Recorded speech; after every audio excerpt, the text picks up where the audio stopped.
ایک نہایت اچھا قصہ سناتے ہیں، اور تم اس سے پہلے بے خبر تھے۔ جب یوسف نے اپنے والد سے کہا کہ ابا، میں نے خواب میں 11 ستاروں اور سورج اور چاند کو دیکھا ہے، دیکھتا کیا ہوں کہ وہ مجھے سجدہ کر رہی ہیں۔ انہوں نے کہا کہ بیٹا، اپنے خواب کا ذکر اپنے بھائیوں سے نہ کرنا، نہیں تو وہ تمہارے حق میں کوئی چال چلیں گے۔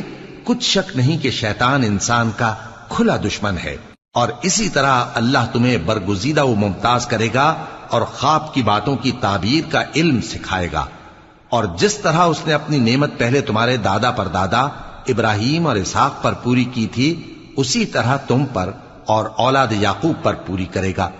بے شک تمہارا پروردگار سب کچھ جاننے والا ہے، حکمت والا ہے۔ ہاں، یوسف اور ان کے بھائیوں کے قصے میں پوچھنے والوں کے لیے بہت سی نشانیاں ہیں۔